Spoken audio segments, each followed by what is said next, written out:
Buenas a todos, aquí Alberto en un vídeo más. La verdad es que no publico nada en el canal últimamente porque estoy bastante desconectado de lo que viene a ser la programación competitiva, ¿no? Al final, pues he empezado a trabajar este año ya, el año pasado acabé la carrera y no tengo mucho tiempo para la programación competitiva. Lo que ocurre es que este fin de he tenido la suerte de poder estar en la Olimpiada de Informática Española donde hicimos un streaming. De comentarista estábamos yo y Alberto Verdejo, aunque bueno, al final eso es lo que es en el streaming, pero había una cantidad increíble de personas detrás, ¿no? Fue genial y para mí el momento más especial de la Olimpiada a nivel personal fue el conocer a un profesor, ¿no? Que se llama Apereza y que es un usuario muy conocido de Acepta el Reto, ¿no? Si os vais a sus perfiles, tiene dos, tiene Apereza C, donde creo que programa en C, y luego Apereza, donde programa en Java, y tiene una cantidad enorme de envíos, y si vas a todos los problemas, pues está de los primeros siempre, ¿no? Y me pareció muy bonito pues poder ponerle cara a una persona que conoces, ¿no? Pues del juez, ¿no? Y bueno, de hecho le hicimos una entrevista en directo, así que supongo que os dejaré por aquí abajo el link. Y hablando con él, pues le prometí que le quedan muy pocos problemas, le quedan, no sé si, creo que 10 en cada cuenta, pero hay algunos que tienen una cuenta y en la otra no, o sea que muy pocos. Y le prometí que haría un vídeo, ¿no? de alguno de los que le quedaba, ¿no? Entonces le quedan problemas realmente difíciles, pero también le queda un problema que es bastante sencillo, ¿no? Como es este y que yo creo que asusta más de lo que en realidad es. Entonces, bueno, pues creo que es un ejemplo ideal, ¿no? Porque además de árboles, de conceptos de algoritmia, y creo que os puede ser útil. Entonces, vamos con él. Este es el problema 280, recorridos de un árbol triangular aplastado. Y básicamente lo que nos dice es que si a ti te dan dos recorridos de un árbol, o sea, un recorrido de un árbol básicamente es darte los nodos en un cierto orden. Entonces hay tres que son muy conocidos, el orden, el preorden y el posorden, y te dicen que si te dan dos de ellos, puedes reconstruir el árbol tal y como es. Lo cual, pues bueno, se estudia en carrera y tal. Lo que dicen es que en vez de darte dos recorridos, te van a dar simplemente el de inorden, te van a dar uno. Y que además te van a dar otra condición para que seas capaz de reconstruir el orden real del árbol binario. Entonces, esta condición es que el árbol está ligeramente inclinado hacia la izquierda. ¿Qué significa? Que si nos fijamos en un árbol o en un subárbol del mismo, la raíz va a tener bueno, va a tener a los nuevos hijos, ¿no? Porque es binario, y el hijo izquierdo va a tener o exactamente el mismo número de nodos que el hijo derecho, o va a tener a lo sumo uno más, ¿vale? Entonces este es el caso de ejemplo, y aquí vemos que si nos fijamos en el 6 como raíz, pues el subárbol izquierdo tiene 5 y el de la derecha tiene 4. Si nos fijamos en el 3, pues tiene 2 y 2. Si nos fijamos en el 2, pues tiene 1 a la izquierda y 0 a la derecha, ¿vale? Entonces esto se respeta para todos los subárboles. En el 9, por ejemplo, pues tendríamos 2 y 1. Y aquí pues tendríamos 1 y 0, ¿vale? Entonces, nada, nos van a dar el recorrido en inorden y tenemos que devolver el recorrido en preorden y en posorden. Entonces, lo primero que he hecho yo ha sido mirar qué significaba inorden y preorden y posorden, ¿no? Porque esto es lo que he dicho antes en la carrera, pero es un poco complicado de recordarlo con el paso del tiempo. Entonces, esta página de la Wikipedia, recorrido de árboles, lo explica súper bien, que es recorrido en preorden, en primer lugar. Vamos a sacar primero la raíz, luego el hijo izquierdo y luego el hijo derecho, ¿vale? Aquí tenemos el preorden, primero vamos a sacar la raíz, luego el hijo izquierdo y luego el hijo derecho. Y aquí os he puesto un árbol de prueba, ¿vale? Si la raíz es A, el hijo izquierdo es B y luego el subhijo derecho es pues esto aquí, pues primero tendríamos el A y luego tendríamos el B y luego al revisar el subhijo derecho pues tendríamos que repetir la misma operación, ¿vale? Empezaríamos la raíz del subhijo derecho, que va a ser ahora la raíz del árbol que estamos considerando, C, luego la D izquierdo y luego la E el derecho. El inorden, pues en primer lugar el izquierdo, luego la raíz y luego el derecho. Este es el que nos va a dar en la entrada de nuestro problema, ¿vale? Entonces, primero el izquierdo, si ahora mismo nos estamos fijando en la raíz como el A, pues sería primero el izquierdo, el B, luego la raíz, el A, y luego el subijo derecho. Esto sería el subijo derecho, y aquí en el subijo derecho, pues en primer lugar sería el izquierdo, que es el D, luego la raíz, que es el C, y luego el subijo derecho, que es el E. Por último, el posorden. Primero el hijo izquierdo, luego el hijo derecho, y por último la raíz. ¿Vale? Entonces, de nuevo, nos vamos a la izquierda, sería el B. Luego nos vamos a la derecha, este sería el sufijo derecho. y luego al final la raíz de la. Y dentro del sufijo derecho, pues primero a la izquierda, el D, luego a la derecha, el E, y por último la raíz, el C.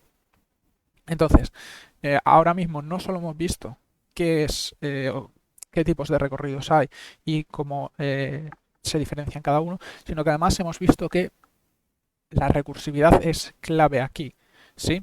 Porque nosotros al final en la raíz tenemos garantizado que vamos a tener solo un nodo, pero en los sufijos izquierdo y derecho pues podemos tener varios nodos, y entonces vamos a tener que calcular recursivamente la representación de ese árbol y pegarla en la representación del árbol más grande. También otra consideración es que este subárbol que he pintado no es un subárbol, perdón, este árbol que he pintado no es un árbol que sea triangular ligeramente inclinado hacia la izquierda, ¿vale? Este simplemente es un ejemplo para que entendáis los distintos tipos de recorridos. Ahora iremos con un ejemplo particular de este problema, ¿vale? Y bien, una vez que hemos entendido el enunciado, vamos a pasar con la solución.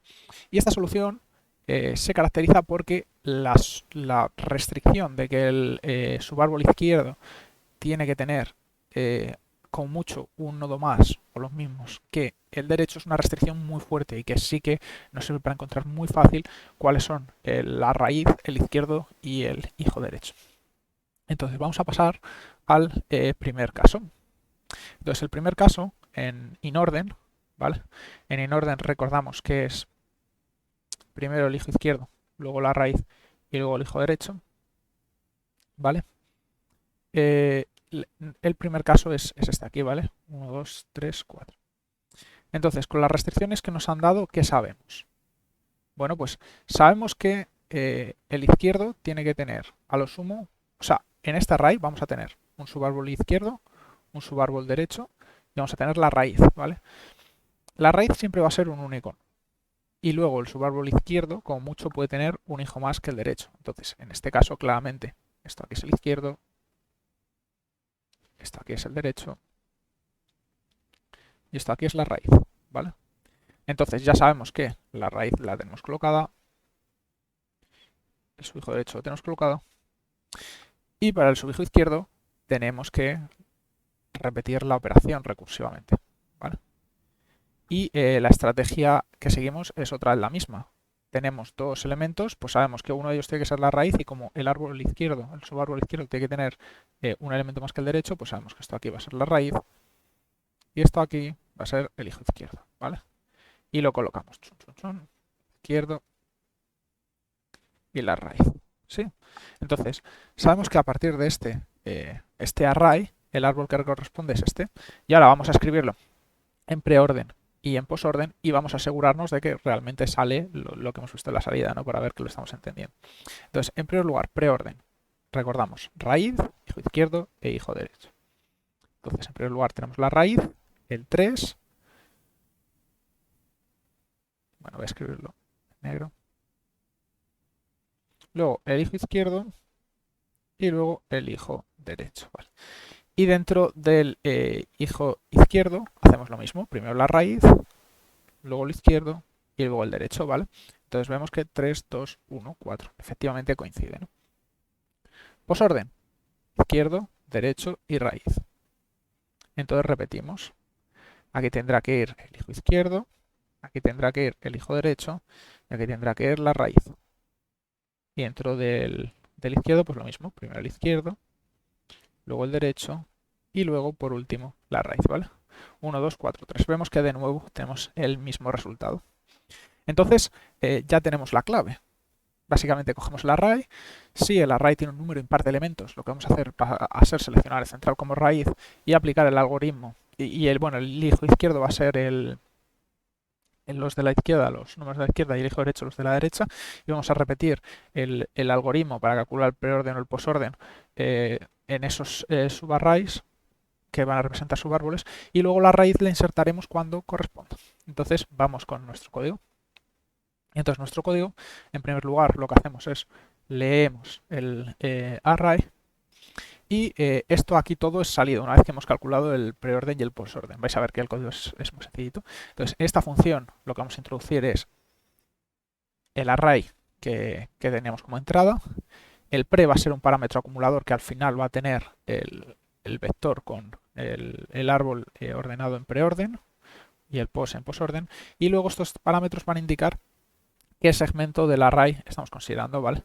Si nosotros tenemos este array, el 1, 2, 3, 4, pues inicialmente procesamos todo el array, ¿vale?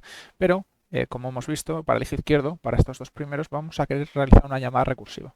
Entonces, en vez de copiar el array al completo, ¿vale? O esa parte del array, que es una operación muy costosa, lo único que decimos es, ¿vale? Pues tenemos un puntero que nos dice que aquí estamos empezando y aquí estamos terminando. Entonces, al principio, pues este puntero estaba aquí, con todo el array, y cuando hagamos la llamada recursiva vemos que el array no lo modificamos para nada, lo único que hacemos es movemos estos dos numeritos de aquí, ¿vale? Que son enteros. En preorden, pues lo único que tenemos que hacer es trasladar las ideas que hemos visto a código.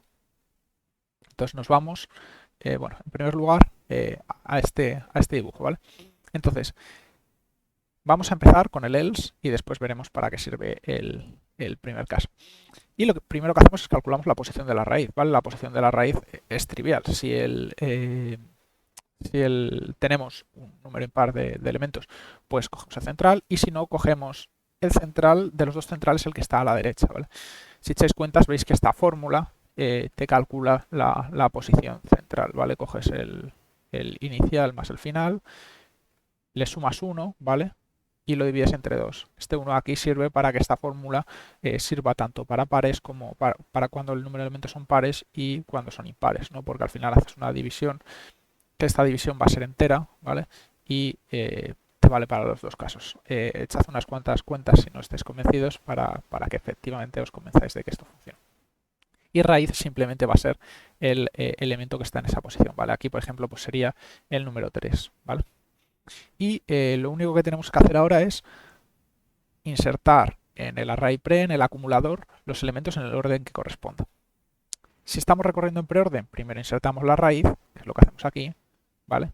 Raíz, Luego insertamos el subárbol izquierdo, que es esta instrucción de aquí, y luego el subárbol derecho, ¿vale? Bueno, estaba enseñando pero estamos aquí. Raíz, izquierdo y derecho. Entonces, si os fijáis aquí, en estas llamadas recursivas, mantenemos el ini, ¿vale? ¿Por qué?